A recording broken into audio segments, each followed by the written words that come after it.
Hey guys, it's Matt. I'm watching live on your YouTube right now and painting some stairwells, but you said go ahead and call in. So here's my question. How do you guys kind of determine when you know you're saving enough money and go through your budget? Like a lot of people did the cord cutting. You can kind of rate your quotes for insurance and other things, but what other items in your budget do you kind of feel that you need to weigh against other people or weigh against other vendors at large to kind of see where you're saving money or where you should be saving money that you're currently overpaying for something? Love to hear your thoughts. Thanks. Matt, Perfect question. love it. Perfect Mostly because question. I love talking about debt and I'm not allowed to on YouTube anymore. And budgeting and cutting costs. That's where you and I started from. I think I have a couple of unlisted videos that I've taken down. I made videos about this. And I have some great. You want to start? You start. Okay. I'll go ahead and give Because my. you never did. First off, you never did like the sit down with your wife and go do like budget meetings. Like you never did that, right? Not really. No. I mean, we would talk about it every now and then, saying, "Hey, babe, we're a little overspending." So how Lindsay and I do our budget is we put everything on 1 to 2 credit cards, and I know roughly that we need to be between a certain range of money by the end of the month. And if I know roughly that like the 15th of the month where we need to be at, if we're a little higher or lower, I tell Lindsay, "Hey, we're a little over our middle of the month benchmark. Let's tone it down a little bit on spending or whatever it may be." But back when we first started budgeting, this is a great question. Like finding the good spots to kind of really hone in on where you want to cut costs, where you can lower your expenses.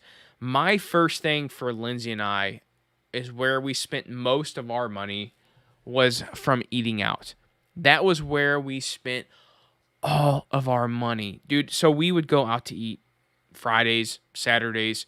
We would meet at lunch because Lindsay would work only 3 days a week because she was a nurse. So like, hey, let's meet up. Let's do lunch here and there, And by the end of the month, and this was back when we were actually putting budgeting in a spreadsheet before we knew roughly what we needed to spend, and we were looking at these numbers like, holy crap, we're spending this much every single month on food that we could be cooking at home at a fraction of the cost. So that's my first always go to when I'm talking to someone about budgeting is think about what you're spending out to eat. Think about what you're spending out for drinks at the bar. When you go out to eat on a Friday, are you buying 4 or 5 beers or 4 or 5 different cocktails at dinner as well? Because that stuff adds up so much. Pre-game before you go out to dinner. We still do that. Lindsay and I still do that. We'll pre-game before we go out to dinner, and we'll just get one. Each of us will just get a drink or 1 or 2 at dinner and be done. And we lucky your wife doesn't. You're lucky your wife doesn't really drink. She really don't drink, so it's really me pre-gaming, and then I go out and have one drink, and I'll drink more when I get home. But what it comes down to is the food cost, and then on top of that, think about all of those like monthly subscriptions that you have: your Netflix, your Disney Plus, your Xbox subscription, your whatever the subscription. Yeah, I feel like there's 20 different subscriptions you can have. So easy. Spotify, Pandora, I'm YouTube TV, all of these different subscriptions that you can come up with and pay for. Think about the ones that you really use. Let's say you have 5 of them, right? Let's say you have 5, 10, however many. Let's go with 5. Pick 1 or 2. Pick 1 or 2 that you really use. Maybe it's Netflix, and then maybe it's YouTube TV. Cancel the rest.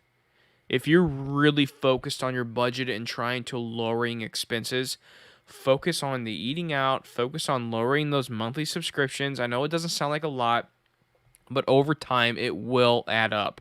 Now, if we get on the bigger spectrum of things, we're talking transportation, home purchases, renting, whatever it may be, that could definitely lower expenses tremendously. If you're paying a rent to rent out a nice condo that has the pool, that has the hot tub, that has the nice, decorative kitchen, the granite countertops, and you're paying a premium for all that, the best thing you could do is go right down the block to maybe a little lower end rental condo area, but be saving $500 a month. Think about what someone could do with $500. And yes, that's true. You can go find somewhere cheaper to live if you're living in a very nice upscale area. If you just knock down your living scenario a little bit and go find maybe not as nice of an area, you're not living on the country club or whatever it is, you can save so much money every single month by changing that aspect of rent. Maybe it's you're living in a very expensive home. You can sell that home, pay off that home, and then go buy a cheaper mortgage, buy a cheaper home, have a smaller mortgage payment. Transportation, living expenses, and food are the top 3 things you'll spend on your monthly budget. If you can figure out a way to lower those amounts of expenses every single month, you're going to be set. Brad, what do you think, Mud? I mean, what's your thoughts? I just want to ask you something because I'm going to talk about it and I'm curious your thought. Did you cut anything from your budget or did you do anything drastic to your budget because you were like needed a YouTube video idea or something like that, and then it turned out to be a really good idea? Because for me, I cut the cord and it kind of was like kind of going to be a YouTube video, and I said to my wife, like, I'm going to cut the cord and make a video, and if it sucks, we'll go back and get it. And then I realized I really didn't need cable, and it's been years now, and I don't. Did you make any changes to your budget and your lifestyle, and then realized, well, did you make any change to your lifestyle because you're a YouTuber and then you kept it? Or are the changes you made something that you would have made if you didn't have a YouTube channel and things like that? Good question. So a lot of our budget scenarios and budget decisions were pre-YouTube channel. Okay. Luckily enough, Lindsay and I had our budget pretty set when I started the YouTube channel. So really, to answer your question, no, I didn't have any major decisions I had to make because of that.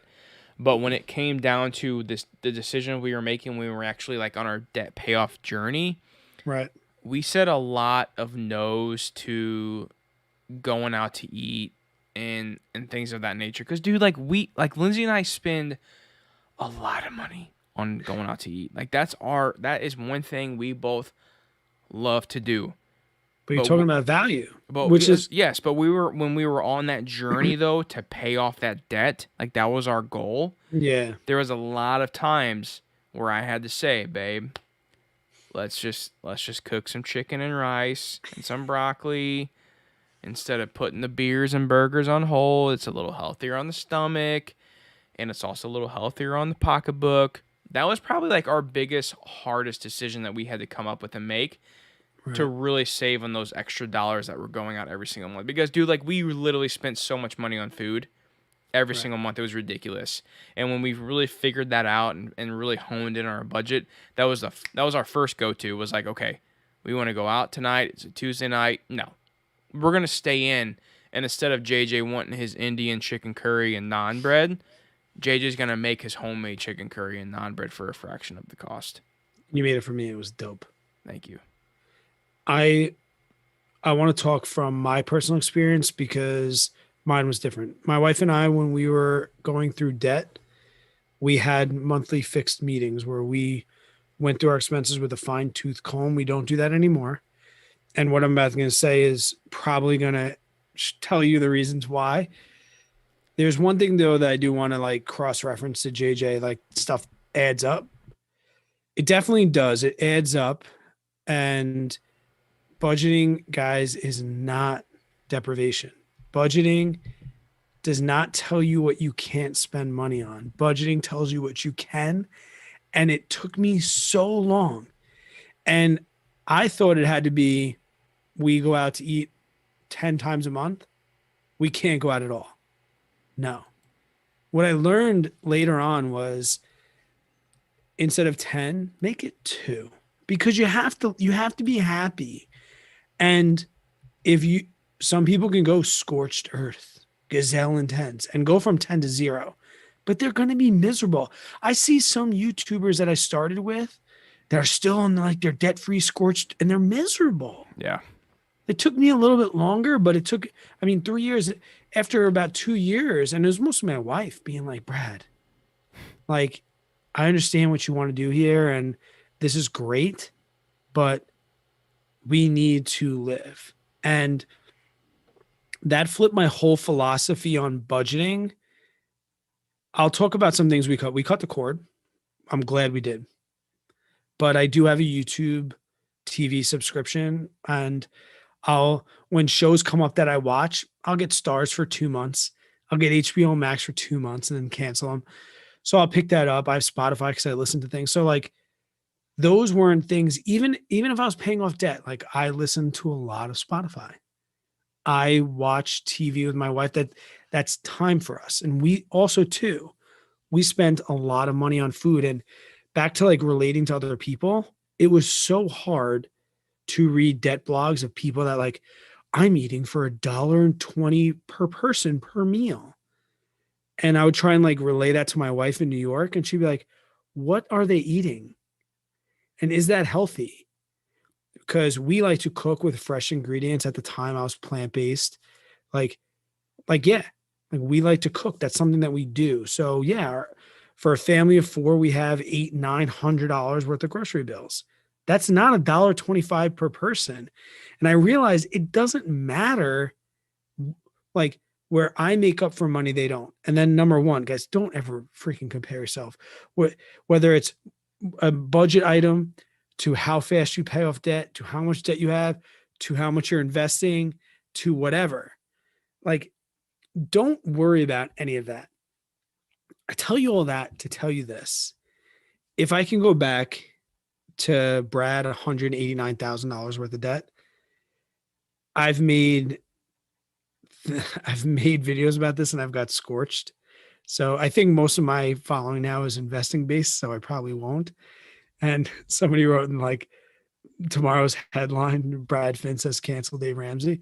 But it's not about how much you save. It's about how much you make. You can only focus on cutting expenses down to 0.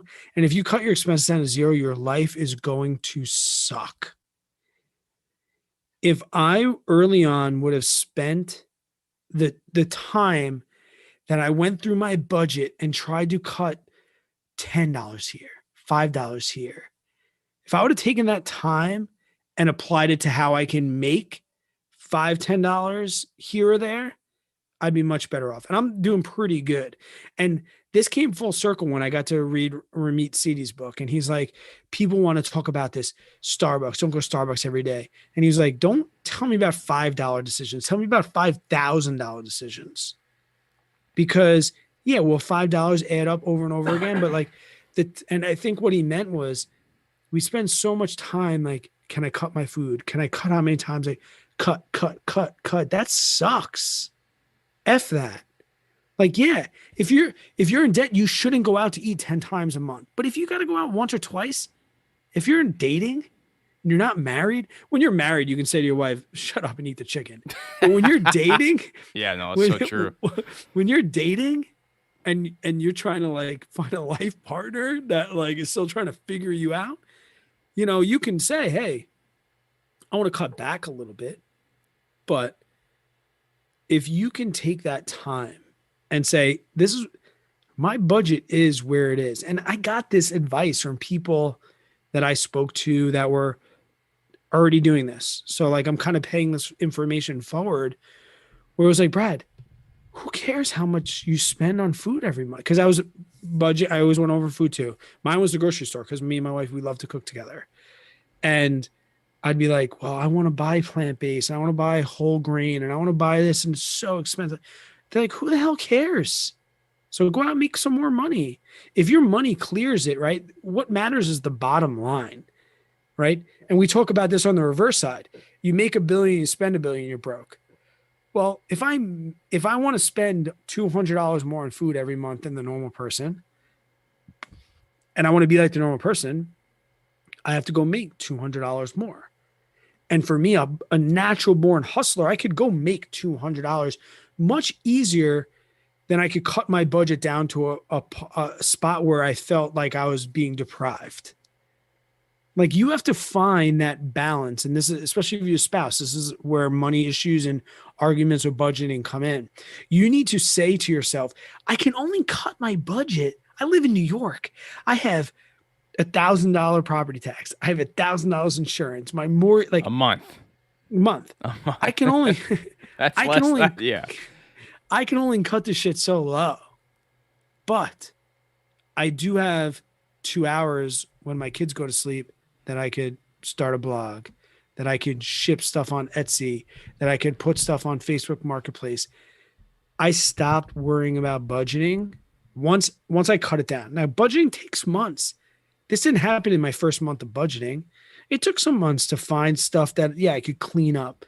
But those were all obvious stuff. That's the stuff that I read in books, or like it was secret magic. Like JJ, guess what I found in my budget that I could cut out of here? No, it wasn't like that at all. I got to the point where I started to walk that fine line of deprivation. And my wife was like, Brad, we're not going to live like this. So I said, okay, can we stay here? And then everything else we want to do, I'm going to work harder to get to that.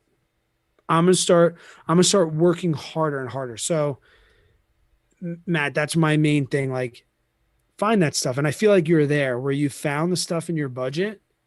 Focus on energy on how you can make an extra, instead of cutting 10, 15 bucks a month, find out how you can make 15 bucks a month. Because if you take all the time and you get to a spot where you've depleted that $15 in your budget, that's the cap, dude. Mm-hmm. That's it. You spent all of that time figuring out how you can cut 15 bucks from your budget. But if you spend a month or two and you figure out a way to make 15, that 15 becomes 18, becomes 21, becomes 25, becomes 50. And then before you know it, you're freaking weirdo like JJ and I making a couple $1,000s a month on a side hustle that was strictly derived out of the need to not cut my budget so low, but how can I increase? Right. It's all about that net.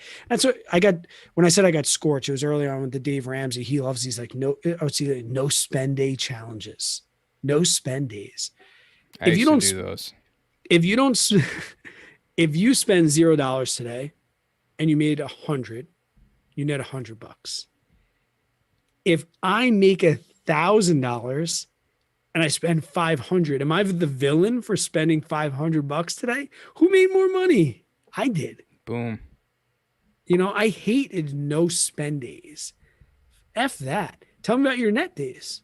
Like I want to net 500 days every day in the month of July. Yeah. With my income and expenses, I want to net $50 a day. And the next month I want to net $55 a day. Tell me about the net of your income and then your expenses, because budgeting is only one side of the story. I like that. Without your income, your budget means dog shit.